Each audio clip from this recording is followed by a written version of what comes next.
First pitch with the great Theodore Covers. Glasses are skew. Jacket looks good. How the hell are you, Teddy?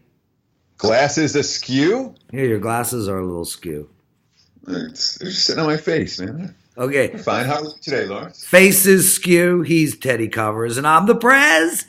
And there's no better show on the internet than a show that Teddy and I are on together. I'm great, brother. I'm outstanding. Good.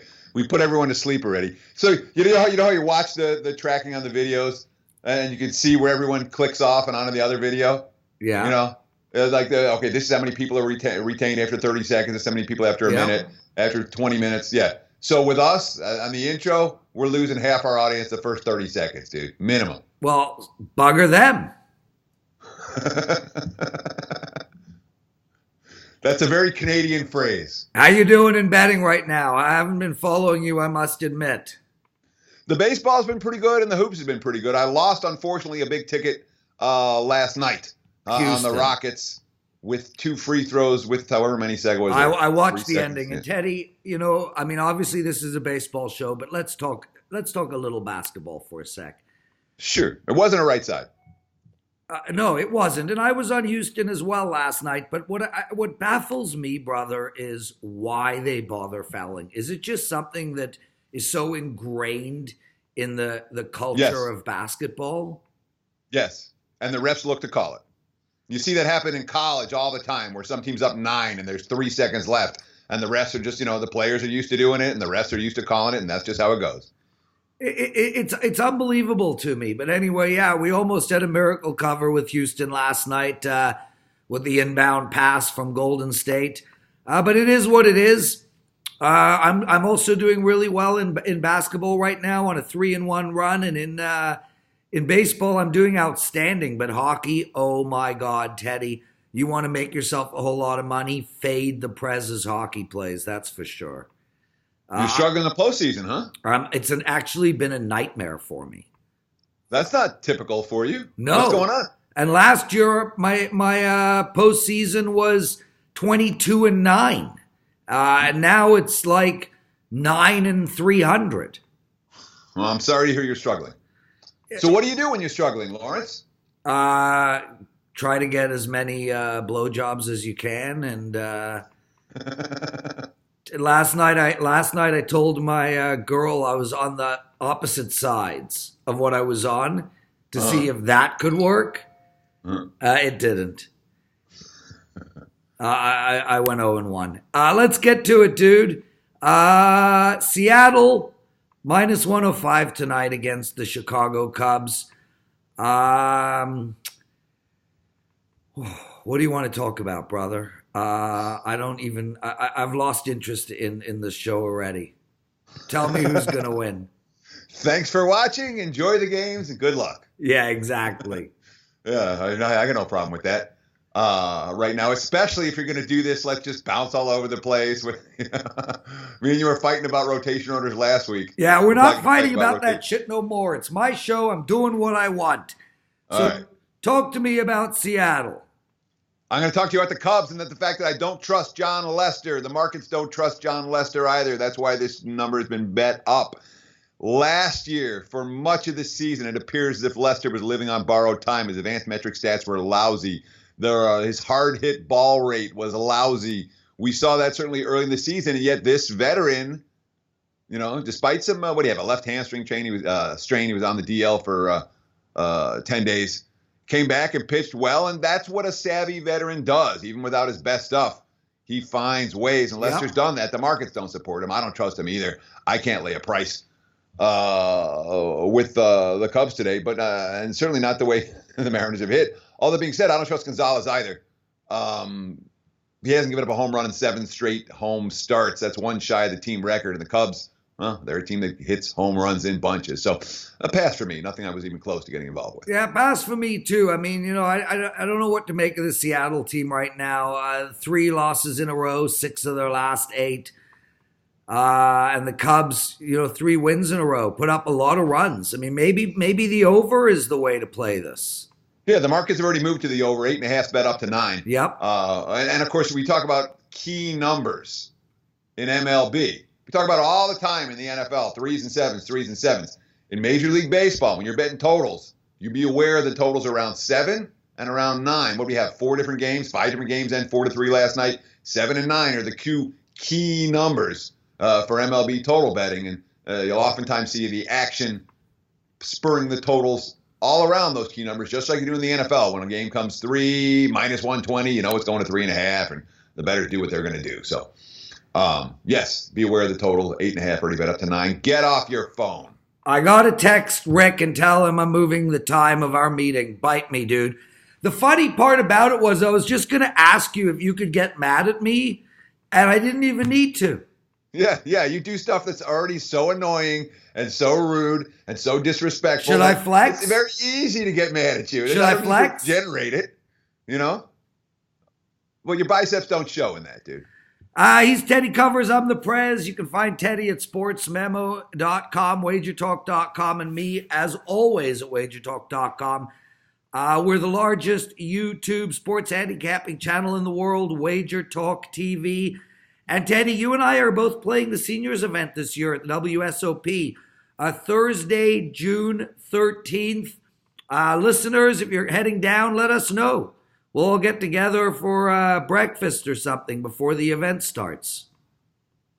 Probably not breakfast, but maybe we'll get together for dinner or whatever. Yeah, if you're in town, if you're in Vegas, the senior event is depressing to play because it means you're over 50. That being said, I don't think there is a more positive expectation World Series of Poker opportunity than the senior event. I cashed last year. My buddy finished one bad beat away from the final table, but he finished, I think 13th, and we all made some money. So, yeah, it should be fun. I'm looking forward to it, Lawrence. I'm looking forward to seeing you, and I'm looking forward, if I get the chance, to taking all of your chips. Oh, aren't you the sweetest? The Phillies, 16-3 on the season, minus a small amount of money if you've bet them on the money line. Playing Detroit tonight, 13-4 Detroit, up about 4 units of profit if you're playing them on the money line. A lot of money coming in on Philly today, 69% of the general public, and it's shocking because it's such a giant number, minus anywhere from 220 to your favorite book, guts.com, minus 250. You're going to lecture me for even mentioning them. Over and under is 7.5, Teddy. Detroit's lost 4 of their last 5. Philly has won 3 of their last 4. They did lose to Detroit 3-1 last night. Daniel Norris on the mound versus Nola. What are you doing in this game, brother? I'm not laying with Philly, I'll tell you that. You can't. I don't trust it. I don't trust the Phillies in this price range right now. They're not hitting. Bryce Harper got booed last night again. Oh, excuse me. And their bullpen got used up last night. You know, they only got to 3.2 out of Velasquez, 5 relievers in play. A lot of money for Philadelphia today. And Nola, of course, he hasn't been great at any point this season. He got a 5.68 ERA, but the last time out he did pitch better. And the markets are buying on Nola right now. I'm not buying on this Phillies lineup. I'm not excited about Detroit as a big dog price, but this is not a spot where I'm excited about laying with a Phillies team that is playing mediocre baseball right now. I'm not laying minus 220 with mediocre teams. Yeah, I agree. This game is an outright pass for me as well. I got 3 baseball plays up at wagertalk.com tonight, and none of them are on the St. Louis-Washington game. Washington, very disappointing 12-16 start to the season, but St. Louis is rolling 19-10, up 8 units of money if you bet them on the money line, but up 11 units of money if you bet them on the run line, which probably suggests that they're hitting the ball a lot. They've won 4 in a row. They've won 9 of 10. This team is absolutely on fire, yet they find themselves as a dog. And minus 140. The over and under is 8. Washington's lost 2 in a row, 5 of their last 6. They just can't seem to get rolling. Scherzer on the mound. Not a great start to the season for him. 4.12 ERA. The bottom line here, Teddy, is I'm not going to get in front of the St. Louis freight train right now. If I'm going to be able to get them at 140, I'm going to take them. I'm not going to overthink this. No, this game is a microcosm of how the MLB betting marketplace works.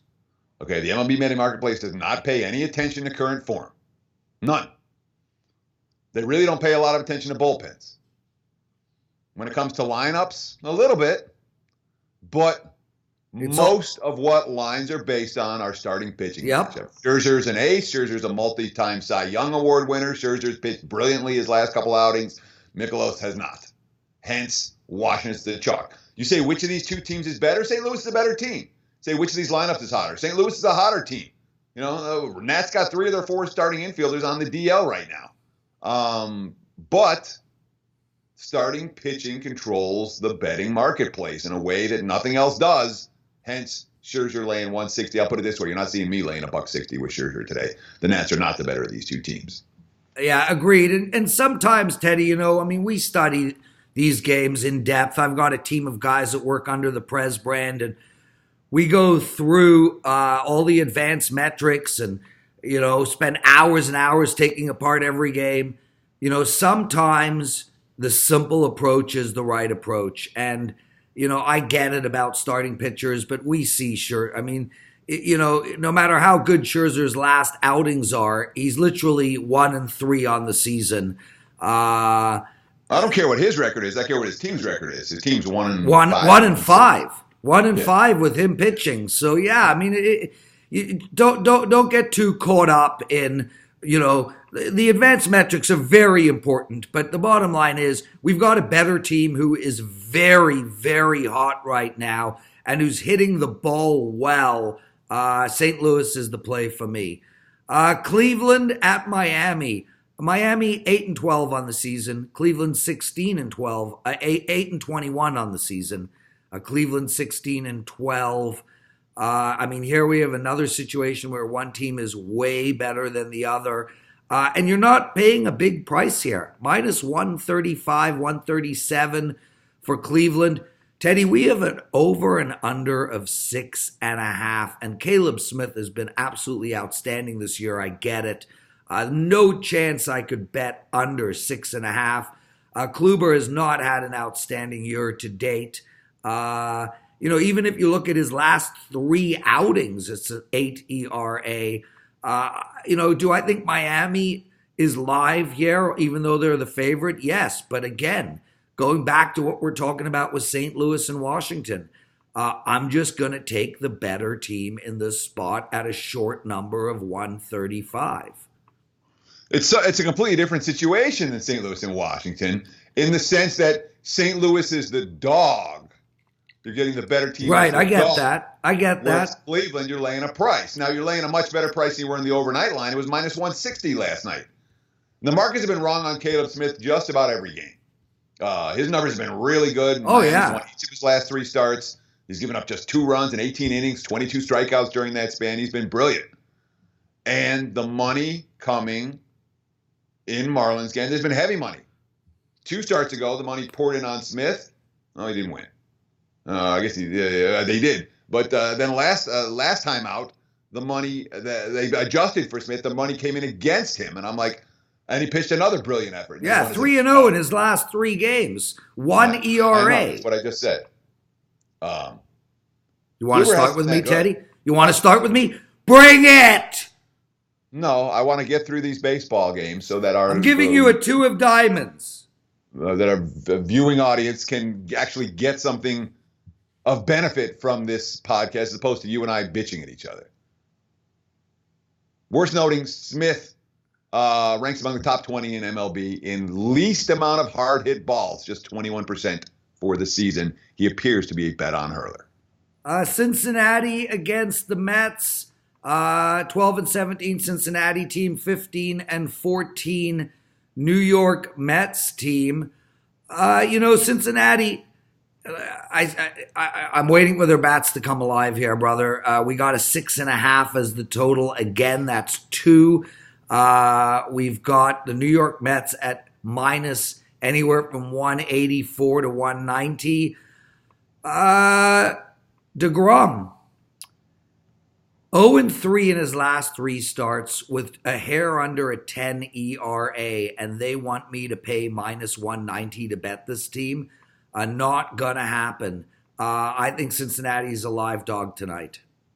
Yeah, I did too. I don't like the way last night's game ended with the Reds blowing an opportunity in the top of the 10th and then the Mets walking off in the bottom of the 10th. And those, for a team that's been struggling a little bit lately like the Mets, those walk-off wins, they mean something.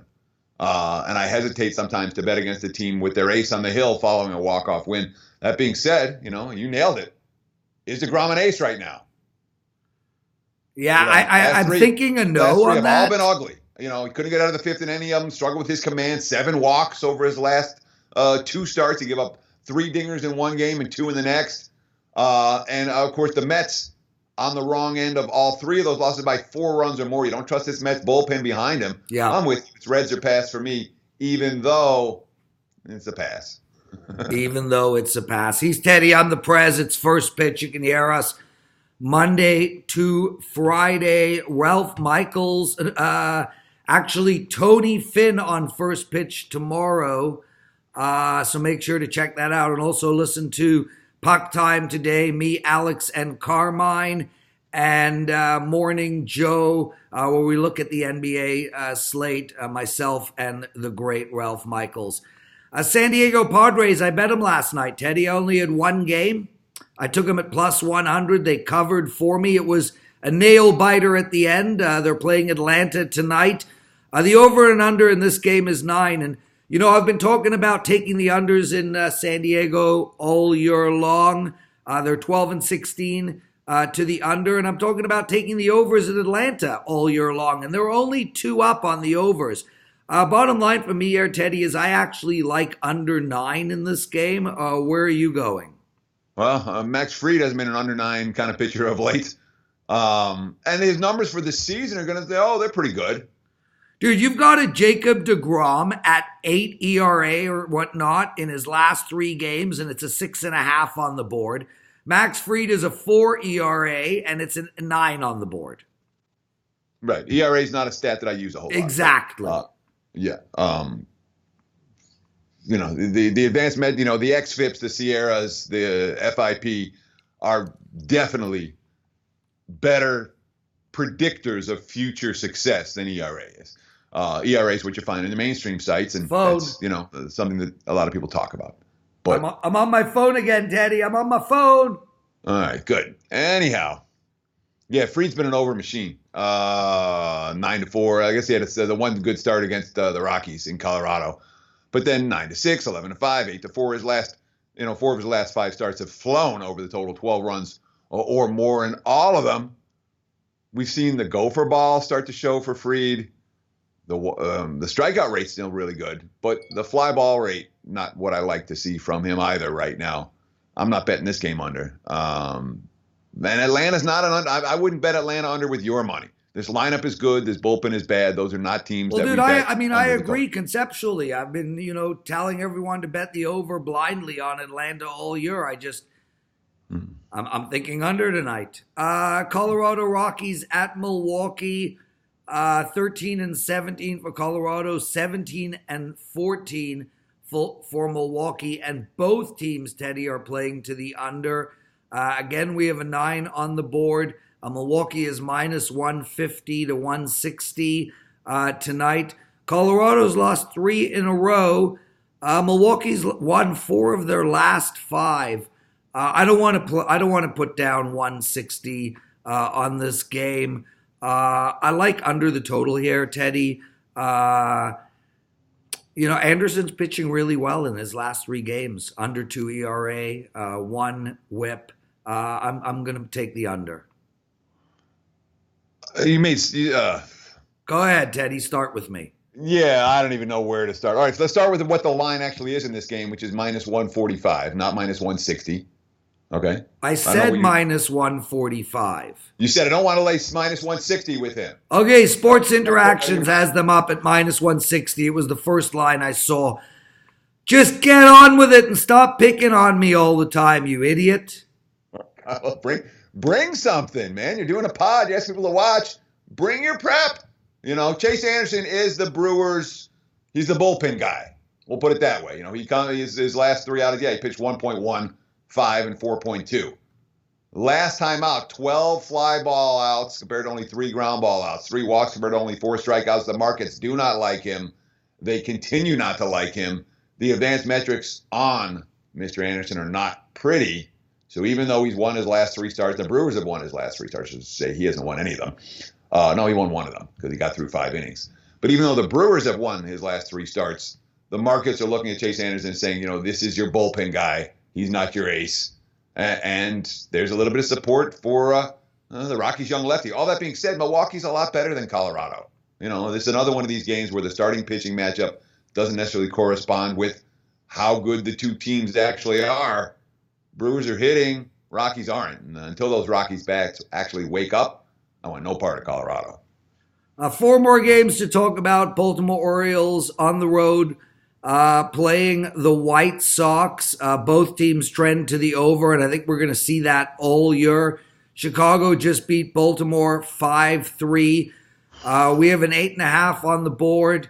We got the home team at minus 145 all the way up to 175. I know you're going to start with me, but yes, that line does exist. What are you doing in this game, dude? It's a straight out pass for me. I don't understand what you're talking about. Where's the 175? At 22bet.com. Okay, I'm looking at 15 books right now. Minus 147, minus 142, minus 144, minus 144, minus 147, minus 145, minus 142, minus 144, minus 145, minus 145, minus 150, minus 147, minus 145, minus 145, minus 145, minus 146, and minus 145. That's the 15 books. Where's that minus 175? Some book that no one ever heard of? It's like, give good info. Red card, I'm out. Red card, dude. I literally said all the same things you said and pointed out one book in the whole world that has this 175. And you have to nitpick my butt on that? What do you nitpick? You're giving out... When we're doing a betting show, okay, yeah, show me that butt, please. That's exactly what I want to see right now. Make me hungry for breakfast. Jesus. Whoa, seeing my butt makes you hungry for breakfast? That's awesome. A joke. Yeah. Awesome. Can I talk about the game? Yes. As we said last week, and as we'll say next week, and as we'll say the week before, game 2 of doubleheaders, I do not try to handicap. Okay. Lots of games out there. Game 2s, you don't know who's playing game 1, what the manager's trying to do, et cetera, et cetera. I don't look at them. So if I'm watching game 1, I'll be interested in game 2. Otherwise, I leave those games alone every single time. Pass for me. Minnesota 17-10, 8 units of profit for people betting them on the money line, but minus 2 units of profit for people betting on the run line. They're playing an 18-12 Houston Astros. About 66% of the money is coming in on Houston right now. Minnesota is plus. Why don't you tell us the lines? No, please. I'm very interested to hear what you're going to call it. Well, there's a 115 on the board all the way up to a 129. So let's go with 125. Over and under is 9, but there is an 8.5 on the board at 2 different books. What lines are you looking at? I'm again. Minus enough. 140, minus 140, minus 138, minus 140, minus 139, minus 141, minus 138. Where are these lines you're coming up with minus 120? Where is this stuff? Teddy, you've been red carded twice. One more red card and we have to cancel the show. That's what I'm trying for. Houston won last night 11-0. Yes. McHugh versus Perez, my brother. And Cullen has not been pitching well of late. Last 3 outings, 15 innings pitched, 7 ERA. Where are you going in this game? I actually think Minnesota is a great live dog in the spot. The quote from McHugh after, his last 2 outings have been really rough. The results speak for themselves. You give up homers, and it's hard to win games. That's all it's been. He's just been vulnerable to the gopher ball. It's not like a ball. It's not like McHugh is about to get lit up. All that being said, Minnesota can hit. Last night's game notwithstanding, they haven't really hit the first 2 games of this series. In fact, we're able to win 1-0, and then last night, a game that went over the total despite the fact the Twins got shut out. Here's a quote from Rocco Baldelli, Minnesota manager. This is a good lineup we're facing. Just to be really good when you face this team. They're going to wear you down and get you to a point where they're going to put some runs on the board and doing what you want to do. I don't like Baldelli putting that in his team's head. Here's another quote from him. It's been a good month for us, talking about April. The guys collectively swung the bats very well. Our at-bats were very good. Our quality at-bats were very good. It's maintaining, and it's difficult to do. As long as we have these type of at-bats, we're going to be very happy. I don't want a manager talking about how good the other team is and how we can't stop them. I don't want a manager talking about what a great April we had as a dog. And Houston's a better team, so it'd be McHugh or pass for me. He's the most annoying man in handicapping. Teddy Covers and me. Well, I'm jacked, baby. Teddy, Dodgers 20-12, playing San Fran 12-18. 2 games left to talk about. A lot of money coming in on the Dodgers right now. They're minus 140 we'll go with. The over and under is 7. Dodgers are rolling. Just beat San Fran 10-3. Have won 4 of their last 5 games. And San Fran is flat out awful. They've lost 4 of their last 5 games. Bumgarner on the mound, though. But this is not the same Madison. 18 innings pitched in his last 3 games. 1-2 record. 5.3 ERA. I don't want to play against him right now. But to me, it looks like the Dodgers or pass. So it'll be a pass. Yeah, I mean, Dodgers, if you're betting the Dodgers on the run line on a game-in, game-out basis, you're making money right now. You know, Dodgers are the best team in baseball. If you've bet the Dodgers on the run line, game right in and game out, you're minus 5 on the season. I didn't say for the full season. Oh, right now. Because right now is so well defined. As in, right now, like today only, yesterday, they didn't cover the run line 2 of their last 3 games. So I don't know how you define right now, Mr. Theodore. Don't come on our show and give out garbage, undefined info. I am very, very, very close to a 3rd red card. That was kind of funny. And hey, point well taken. All that being said, let me go there because you're asking me what does right now mean. All right, Dodgers on the run. I'd say about the last 2 weeks, if you bet the Dodgers on the run line, you've done pretty well. That's my guesstimate. Let's see, 1-1. Yeah, you're wrong again. Can you just? Yeah, exactly. I'm not going to do it right now. You're not even right on that statement. So let's go. I'm not. Okay, nice. Bottom line is, if I'm paying the Dodgers, I'm paying on the run line. Okay, this is the best team in baseball right now. Dodgers and Astros are ahead of everybody else, and the Giants aren't. All that being said, Bumgarner against LA, he comes for these games in a way that I don't care what his stats are. I really don't. The mentality of a Madison Bumgarner game like this is worth something, and that's why I won't be laying the price with LA. Although on the run line, you get a plus price return. I got 3 plays up at WagerTalk.com, and one of them, free to you guys, Dodgers on the run line. The Blue Jays, bro. 14-5 Blue Jays. They've been playing really good. They've actually been playing better than we expected. They have won 3 of their last 4 games. They did lose a heartbreaker last night to the Angels 4-3, but they've won 7 of 10. They're minus 105 tonight. The over and under is 8.5. Stroman versus Penna. Stroman is killing it. Dude, his last 3 starts, 19 innings pitched, .47 ERA. I actually like the Blue Jays in this spot. Vladdy matters. Obviously, as you found out this past weekend, I mean, it's not often you see a rookie get called up and the entire locker room gets energized and the entire fan base gets energized. And Toronto looks like a different team over the last 4 days than it over the first 4 weeks, flat out. And I do think there is some money to be made with this mediocre Blue Jays team over the course of the next couple of weeks as they ride this Vladdy wave. All that being said, I think Stroman's a correction and waiting to happen. And when you look at his track record against the big bats for LA, you know, Trout's hit him hard, Pujols has hit him hard, Simmons is on a little bit of a roll right now for the Angels too. So while I do think I have a buy sign in general on the Blue Jays right now, I'm not convinced tonight is a night. that I want Toronto, especially with the way they lost last night. A momentum snapper. I'll just leave it at that. He's Teddy Covers. I'm the Prez. First pitch for Wednesday in the bag. Theodore, you got 2.5 red cards this show. Not bad. 3 next time and you're out. We're just going to literally press stop. Dude, I will if I can get out of doing this podcast by getting 3 red cards, I guarantee I'll have them in the first 5 minutes, dude. We'll be done. I'll do it every single show. Next show we're on, I'm going to have a yellow card so that 2 yellows make a red and we'll do a build. Love you, brother.